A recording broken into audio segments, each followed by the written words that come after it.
You're redundant. Pack your bags." The words echoed through the conference room like a gunshot. 300 employees fell silent. The projectors still displayed our Q3 numbers, record-breaking profits, largely because of systems I'd built. But there I stood, center stage at the town hall meeting, while my director, Kenneth Ashford, pointed at me like I was something he'd scraped off his shoe. 24 hours later, my phone wouldn't stop ringing.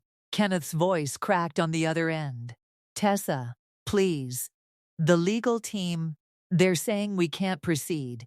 The Northridge acquisition, all $2.5 billion of it, it's frozen. They need your approval, your signature." I sat in my apartment, still in my pajamas, coffee going cold on the table. The same apartment I'd been packing boxes in, updating my resume in, crying in. The irony wasn't lost on me. "That's unfortunate," I said, examining my nails. "Tessa, be reasonable. The acquisition dies with my contract, Kenneth. I believe those were the terms I negotiated 3 years ago, the ones nobody bothered to read before yesterday's performance." The silence on his end was delicious. "Before we dive into how everything fell apart and came together in the most spectacular way possible, a quick word huge thanks for 2K subs. We're officially on the road to 3K. If you enjoy these stories, subscribe and join us. Now, let me take you back to where this really began. My name is Tessa Mercer, and until that town hall meeting, I was the Senior Vice President of Strategic Integration at Caldwell Industries, a mid-tier pharmaceutical company with big ambitions. My official title made me sound more important than I felt most days, but the work spoke for itself. I'd orchestrated 4 major acquisitions in 6 years, each one adding hundreds of millions to our market cap. People always assumed I came from money when they heard I went to Princeton. The truth was messier and more beautiful than that. My mother cleaned houses in suburban New Jersey. My father drove a delivery truck for 30 years. They never missed a parent-teacher conference, never let me think that our 2-bedroom apartment was anything less than a kingdom. When Mom's employer, Mrs. Chen, found out I'd gotten into Princeton but couldn't afford it, she didn't just write a check. She sat my parents down and told them that investing in potential was never charity, it was common sense. She helped with my first year's expenses, and I worked 3 campus jobs to cover the rest.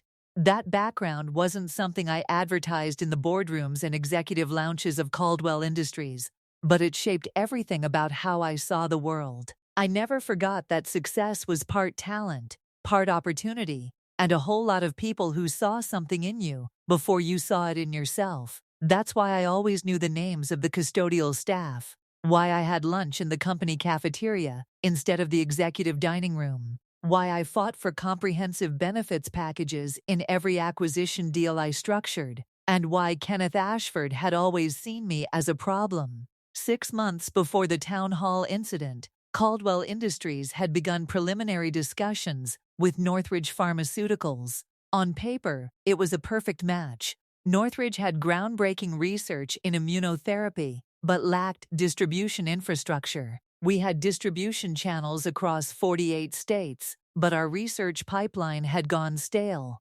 The acquisition would be our biggest yet, $2.5 billion, which would nearly double our company size overnight. I should have been excited. Instead, I felt uneasy from the first meeting. Kenneth had brought in an outside consulting firm, Brennan and Associates, to advise on the deal. The principal consultant was a man named Christopher Holloway, who had the kind of polished confidence that came from never being told no. He wore watches that cost more than most people's cars and had opinions on everything, despite understanding nothing about our actual operations. "What Caldwell needs," Christopher announced in our second strategy meeting, "is to trim the fat. Northridge is bringing innovation. You're bringing infrastructure. But infrastructure doesn't need this many people."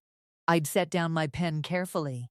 "Our distribution network works because of those people. They're not fat, they're the muscle that makes this company move." Kenneth had laughed, but it wasn't a friendly sound. "Tessa's always been sentimental about staff. It's admirable, but this is business. It's business built on people," I'd countered. Every acquisition I've led has succeeded because we retained institutional knowledge. We don't gut teams, we integrate them. Christopher had smiled at me like I was a child who didn't understand adult conversations. Times change. The market rewards efficiency now, not loyalty. Over the following months, I watched the Northridge deal take shape in ways that made my stomach turn. The integration plan that Kenneth and Christopher developed called for terminating 40% of our current workforce within 6 months of closing. Not redundant positions, people. Angela from HR, who'd been with Caldwell for 15 years and knew every employee by name. James in logistics, who'd optimized our delivery routes so efficiently that we'd cut costs by 18% over 2 years. Entire teams who'd done nothing wrong except exist in the path of Kenneth's ambition and Christopher's efficiency models. I pushed back in every meeting. I presented alternative structures. I showed how retention-focused integrations had outperformed slash and burn approaches in comparable deals. I had data, case studies, 5 years of our own history proving my point. Kenneth's response was to start excluding me from key meetings. By month 4 of the acquisition process, I realized I was being systematically sidelined. Emails I should have been copied on mysteriously didn't include me.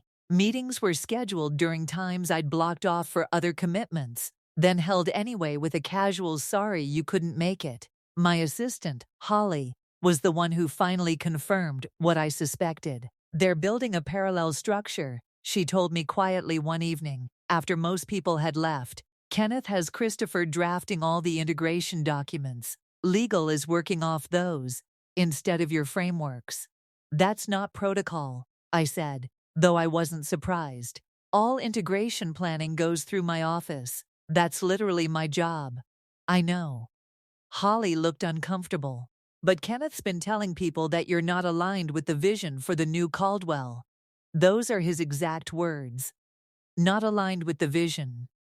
Corporate speak for, she's in the way." I made a decision that night.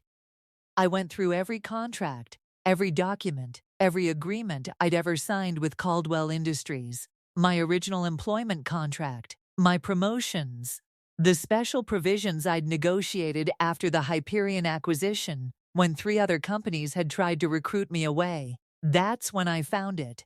Clause 47, subsection C. In any acquisition exceeding $1 billion in total value, all integration protocols and final documentation require approval and signature from the Senior Vice President of Strategic Integration, with said approval being non-transferable and essential to deal execution. My lawyer, a sharp woman named Judith Wang, read it over the phone while I waited. "This is airtight, Tessa," she said finally. "They literally cannot close the Northridge deal without your signature. This clause makes you essential personnel for this transaction. Can they fire me and then get the signature from whoever replaces me? No. It says non-transferable. It's tied to you specifically, and it's tied to your active employment. If you're terminated before the deal closes, the clause becomes void, which means they'd have to renegotiate the entire approval structure. With a deal this size and this far along, that would likely kill it. The timeline would collapse." I'd sat with that information for 3 days, saying nothing to anyone. Looking back, I should have confronted Kenneth immediately, should have used this as leverage to get back to the table, to protect the employees who were about to be sacrificed for efficiency metrics. But I didn't get the chance. Kenneth made his move first. The quarterly town hall was supposed to be a celebration. We'd just posted record profits, up 37% from the previous year. The Northridge acquisition was moving toward final approval. By all accounts, Caldwell Industries was thriving. The entire company gathered in the main auditorium. Kenneth stood at the podium, looking every inch the visionary CEO he believed himself to be. He talked about innovation, about the future, about making hard choices for the greater good. Then he unveiled the new organizational chart. My name wasn't on it.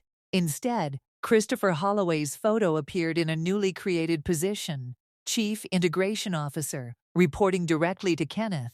A murmur went through the crowd. People were looking around, trying to find me in the audience. Holly, sitting next to me, grabbed my hand. Tessa, she whispered. I kept my face neutral, but my heart was hammering. Kenneth continued. As we move into this exciting new phase, we need leaders who embrace change without hesitation, who understand that loyalty to the mission sometimes means letting go of the past. He was looking directly at me now. Half the room had turned to stare, which is why I'm announcing that several legacy positions will be eliminated, effective immediately. These roles have served us well, but they're no longer aligned with our trajectory. Legacy positions, as if I were a piece of outdated software. Tessa Mercer, our former VP of Strategic Integration, is among those being transitioned out. The room went completely silent. He'd already decided. This wasn't a discussion, it was a public execution. I stood up slowly. Every eye in that auditorium was on me. Kenneth, I wasn't aware we'd discussed this. His smile was thin. Your role has become redundant, Tessa. We've restructured around more agile frameworks. I'm sure you understand. Redundant. I repeated the word, tasting its absurdity. The person who structured every successful acquisition this company has completed is redundant. I appreciate your past contributions, Kenneth said, voice dripping with condescension. But we're moving in a different direction. I'll need you to pack your belongings and surrender your access credentials by end of business today. Someone gasped. Maybe it was Holly. Maybe it was one of the 100 other people who knew exactly what I'd built here. You're redundant. Pack your bags. Kenneth's voice rose, losing its professional veneer. I don't have time for drama, Tessa. Security will escort you out if necessary. The humiliation was designed to be total, public, a message to anyone else who might question his authority. I gathered my things, walked out of that auditorium with my head high, even though my hands were shaking, even though I wanted to scream, to argue, to make them understand. But I didn't, because I'd already seen Clause 47, subsection C, and I knew Kenneth hadn't. The next morning, I woke up to 17 missed calls, all from Caldwell Industries, all from Kenneth's executive line. I ignored them. Holly texted me, legal is losing their minds. Something about the Northridge deal. Kenneth looks like he's going to have a stroke. I made breakfast, scrambled eggs, toast, coffee. Took my time. For the first time in 6 years, I had nowhere to be. My phone rang again. This time, it was a number I recognized. Martin Castellano, Caldwell's general counsel. I answered. Tessa, thank God, we have a situation. Hello, Martin. How can I help you? Oh wait, I'm redundant. I'm not sure I'm qualified to help with anything. Tessa, please. We just discovered a clause in your employment contract for the Northridge acquisition. It requires your approval signature. Clause 47, subsection C. I said calmly. Yes, I'm aware. You knew. I negotiated that clause 3 years ago after the Hyperion deal. My attorney insisted on it, given how critical my role is in large acquisitions. Or was. Since I'm redundant now, I suppose it doesn't matter. Tessa. Martin's voice was strained. Without your signature, we cannot close the Northridge acquisition. The deadline is in 72 hours. If we miss it, the deal collapses. We've already spent $40 million in preparation and due diligence. The stock price is up based on announced merger. If it falls through, that sounds very stressful, Martin. I'm sorry you're dealing with that. We need you to come in and sign the documents. But I've been terminated. My access credentials were revoked yesterday. I believe Kenneth's exact words were pack your bags. A long pause. What would it take for you to sign? We'll discuss that, I said. But not with you, Martin. Send Kenneth. He's the one who made this decision. He can be the one to fix it. Kenneth called that afternoon. The man who'd humiliated me in front of 300 colleagues, who'd dismissed 6 years of work as legacy and redundant, now needed something only I could provide. Tessa, we need to talk. Do we? I thought we covered everything yesterday. I'm redundant, remember? I may have been hasty. You publicly fired me, Kenneth, at a town hall meeting, in front of the entire company. There's no hasty about that. That was calculated.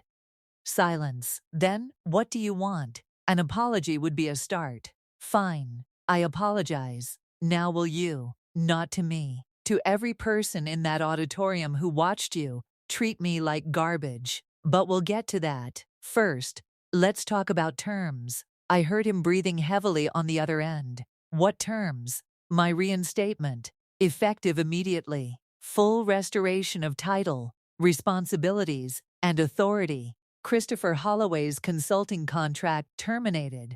And we're going back to my integration plan, the one that doesn't destroy 40% of our workforce. That's impossible. We've already. Then the acquisition dies, Kenneth. Your choice. You're being unreasonable. I'm being redundant, apparently. Redundant things don't need to be reasonable. He hung up. An hour later, Martin called back. Kenneth is willing to discuss reinstatement, but he's refusing the other terms. Then we have nothing to discuss.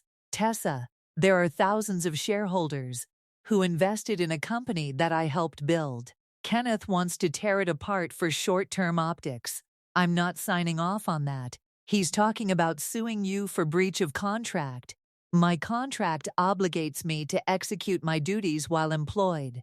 I'm not employed anymore. He made sure of that. Tell Kenneth he can sue me, fire me again, or negotiate in good faith. Those are his options. Segment 8, the power shift. By day 2, the situation had escalated beyond Kenneth's control. The Caldwell Board of Directors got involved. I received a call from Ellen Pritchard, the board chairwoman. Unlike Kenneth, Ellen had always been straightforward with me.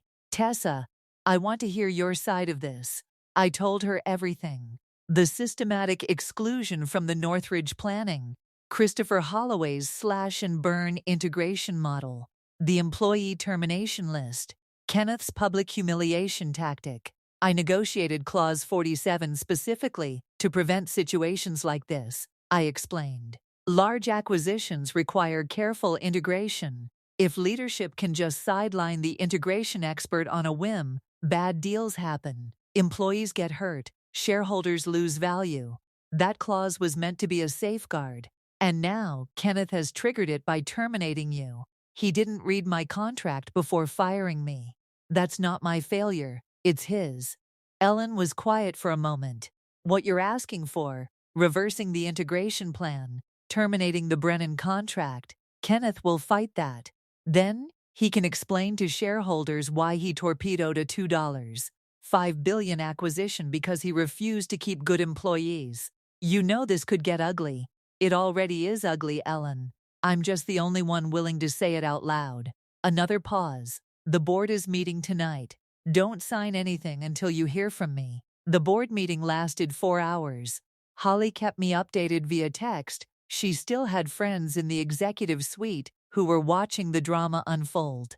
Kenneth showed up with Christopher and a lawyer. Board doesn't look happy. Ellen is grilling Kenneth about why he didn't review your contract first. One of the board members just called the town hall stunt grossly unprofessional. Christopher is trying to defend the integration plan. Someone asked him to explain why cutting 40% of staff is better than your model. He's struggling. Ellen just asked Kenneth directly, is your ego worth $2.5 billion? At 10:47 p.m., my phone rang. Ellen, the board has made a decision. Kenneth is being placed on administrative leave, effective immediately. We're offering you full reinstatement as SVP of Strategic Integration, with a seat on the executive committee. Your integration plan will be implemented in full. Christopher Holloway's contract is terminated, and we're prepared to offer you a retention package worth $3 million, vested immediately, to ensure your commitment through the Northridge transition. I'd been prepared for a lot of scenarios, but not this. What about Kenneth long-term? That's being determined. But he won't have authority over you or this acquisition. The board will be providing direct oversight. And the employees, the ones who were scheduled for termination, your plan protects them. We're honoring that. I closed my eyes, feeling something I hadn't felt in months: hope. I want one more thing. Name it. A public apology. Not to me specifically, to the company. Kenneth needs to acknowledge that what he did at that town hall was wrong, that he acted without proper review, and that his behavior doesn't reflect Caldwell's values. Done. We'll draft it tonight. He'll deliver it tomorrow.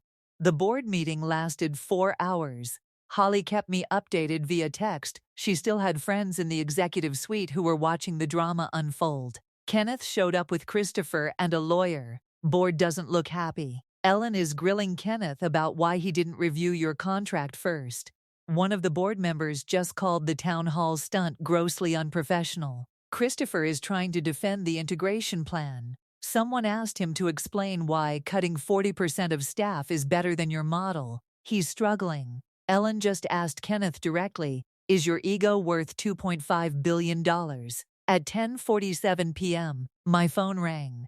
Ellen, the board has made a decision. Kenneth is being placed on administrative leave, effective immediately. We're offering you full reinstatement as SVP of Strategic Integration, with a seat on the executive committee. Your integration plan will be implemented in full. Christopher Holloway's contract is terminated, and we're prepared to offer you a retention package worth $3 million, vested immediately, to ensure your commitment through the Northridge transition. I'd been prepared for a lot of scenarios, but not this. What about Kenneth long-term? That's being determined, but he won't have authority over you or this acquisition. The board will be providing direct oversight. And the employees? The ones who were scheduled for termination? Your plan protects them. We're honoring that. I closed my eyes, feeling something I hadn't felt in months. Hope. I want one more thing. Name it. A public apology. Not to me specifically. To the company. Kenneth needs to acknowledge that what he did at that town hall was wrong, that he acted without proper review, and that his behavior doesn't reflect Caldwell's values. Done. We'll draft it tonight. He'll deliver it tomorrow. Walking back into Caldwell Industries felt surreal. It had been 71 hours since Kenneth had publicly fired me. Now I was returning with more authority than I'd left with. Holly met me at the elevator, tears in her eyes. The email went out this morning. Everyone knows you're back. They're calling it the greatest comeback in company history. The apology had gone out to all staff at 8 a.m.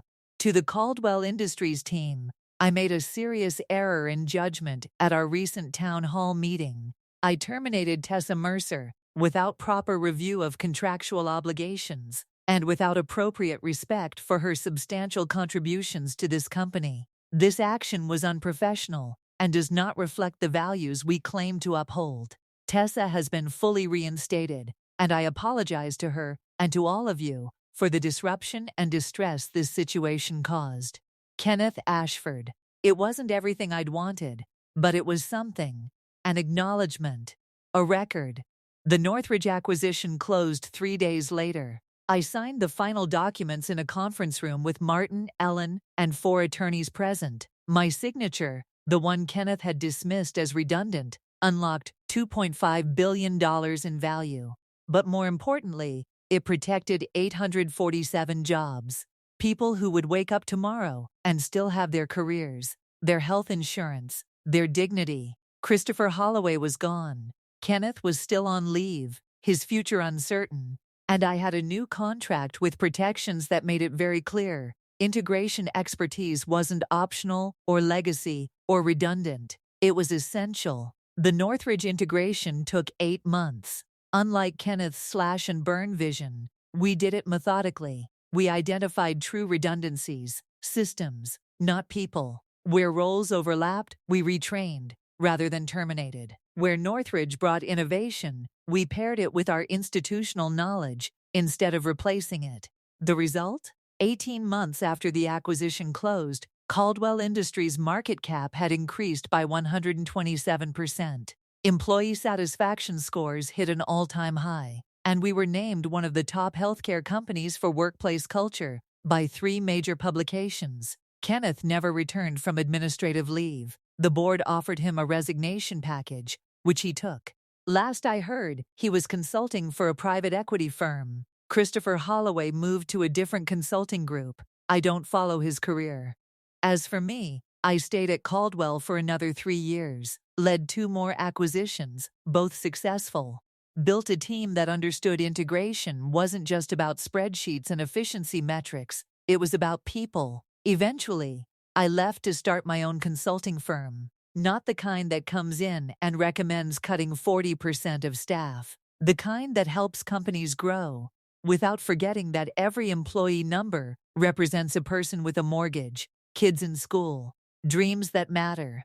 My mother still asks me about that time you got fired and then unfired. She tells the story at family gatherings, always with the same ending. That's my daughter. She doesn't back down. Mrs. Chen, who helped me get to Princeton all those years ago, sent me a card when she read about the Northridge deal in the Wall Street Journal. It said, "I always knew you'd do important things, but I'm most proud that you did them the right way." The right way. That's the part that matters. What happened at Caldwell Industries wasn't really about Clause 47, subsection C. It wasn't about a $2.5 billion acquisition or Kenneth's ego or even my signature. It was about a choice every organization makes, usually without realizing it. Are people resources to be optimized, or are they the foundation of everything valuable? Kenneth saw redundancy. I saw Angela, who knew every employee by name. James, who'd optimized delivery routes. Holly, who'd warned me when the walls were closing in. Hundreds of professionals who'd built careers at Caldwell, who'd chosen to invest their time and talent in making it successful. The business case for protecting those jobs was strong. I had the data to prove it. But even if the numbers had been less clear, I would have fought the same fight. Because I remembered what it felt like to be counted out before anyone saw what I could do.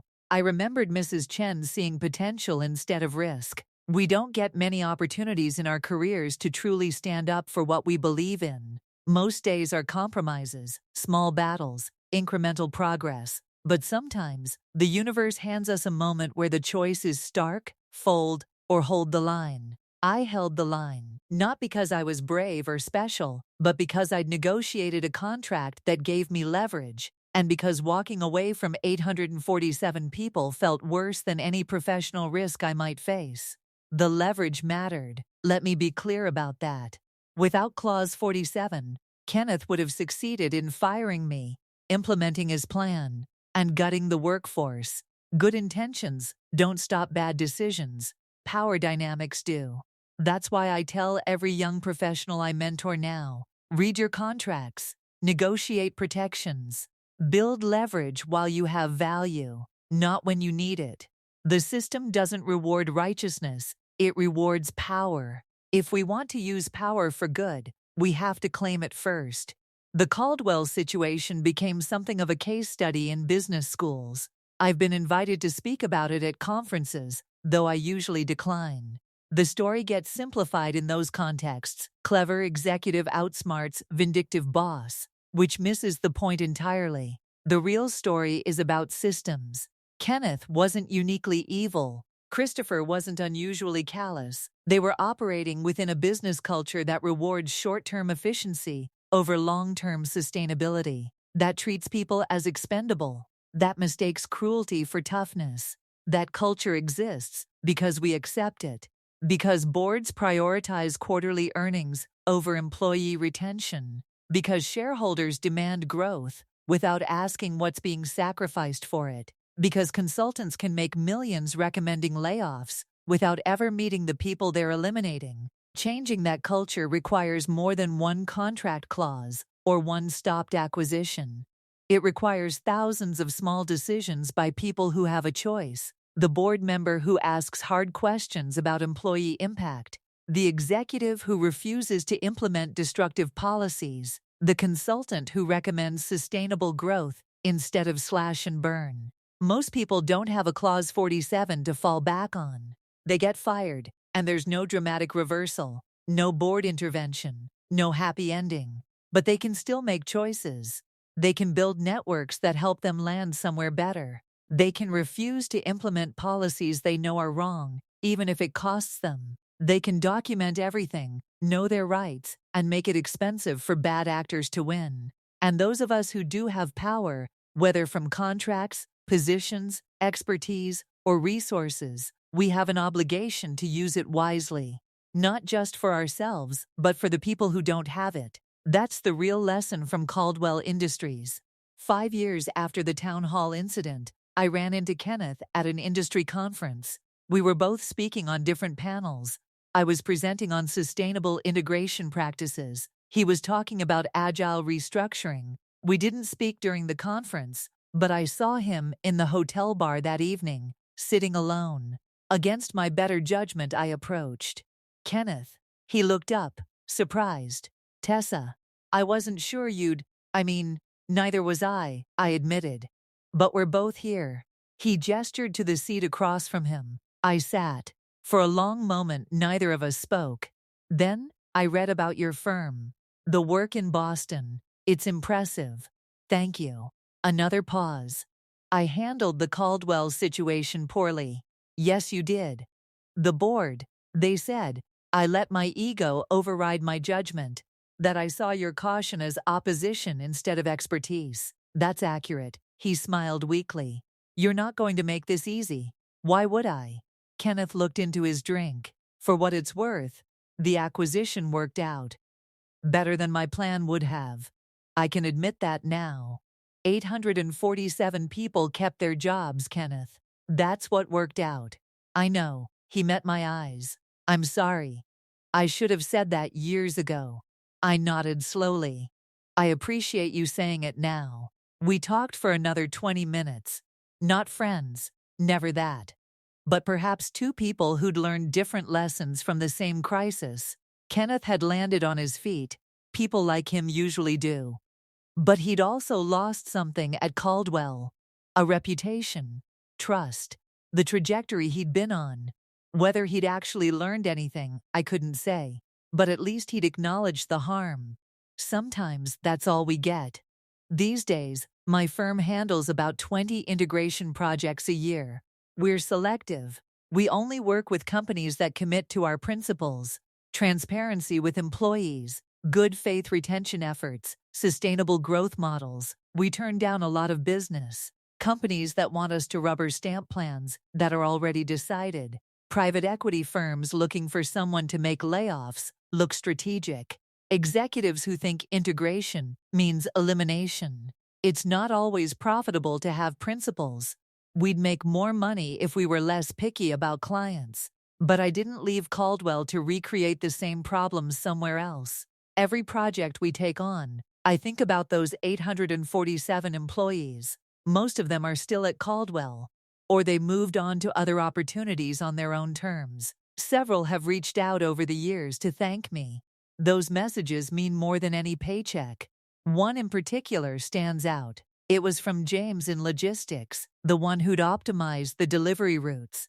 I never got a chance to tell you what it meant, he wrote. I was 3 years from retirement when Kenneth's plan would have cut me. No one would have hired me at 62. I would have lost everything. You saved my life. I got to retire with dignity. My granddaughter just started college. I'm helping with her tuition. None of that happens if you don't fight for us. Thank you.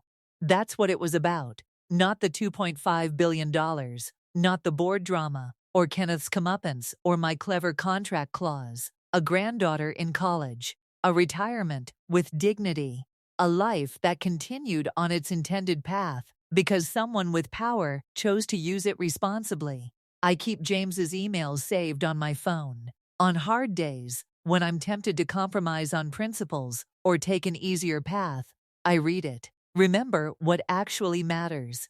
The story of that town hall meeting has been told a dozen different ways. In some versions, I'm the hero who brilliantly outmaneuvered a villain. In others, I'm the difficult employee who held a company hostage over ego. The truth is messier than either version. I was angry and hurt and scared. I used leverage because I had it, not because I was noble. I got lucky that my lawyer insisted on Clause 47 3 years earlier.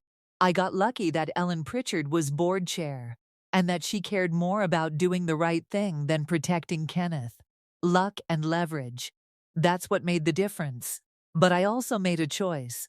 When Kenneth's voice echoed through that auditorium, "You're irredundant. Pack your bags." I could have accepted it, updated my resume, taken a severance package, moved on. No one would have blamed me. Instead, I went home and read my contract, made a plan, drew a line, and when they came asking for my signature, I made them understand that people aren't redundant. Systems are, processes are, but human beings, with their knowledge and relationships and granddaughters in college, they're irreplaceable. That's the part of the story that matters. Not that I won, not that Kenneth lost, but that when it counted, hundreds of people kept their jobs because someone with power chose to use it for something other than self-interest. We all get those choices, in different ways. Usually they're smaller, less dramatic, no $2.5 billion acquisitions hanging in the balance. But they still matter. The choice to speak up in a meeting when something's wrong, to refuse to implement a policy that harms people, to negotiate for others, not just ourselves, to read the contract and know our value. Small choices compound. They build careers and companies and cultures. They shape whether we become the kind of people who see redundancy or possibility. I chose possibility. I chose people. And I've never regretted it. 24 hours after Kenneth screamed at me in front of 300 colleagues, he was begging for my signature. It would be easy to end the story there, with that poetic reversal. But the real ending is quieter. It's James at his granddaughter's college graduation. It's Angela still at Caldwell, now running HR. It's Holly, who I hired at my firm, building her own career on principles that matter. It's me, knowing that when I had leverage, I used it for something worthwhile. That's the story. Not revenge, not victory. Just the choice to remember that behind every business decision, there are people whose lives hang in the balance. And sometimes, if we're lucky and prepared and brave enough, we can tip that balance toward justice. If this story resonated with something in your own experience, whether it's workplace dynamics, standing up for what's right, or just appreciating a well-fought battle, I'd be grateful if you'd subscribe. We're pushing for 3,000 subscribers, so if this story was satisfying, hit that button and help us get there. See you in the next one.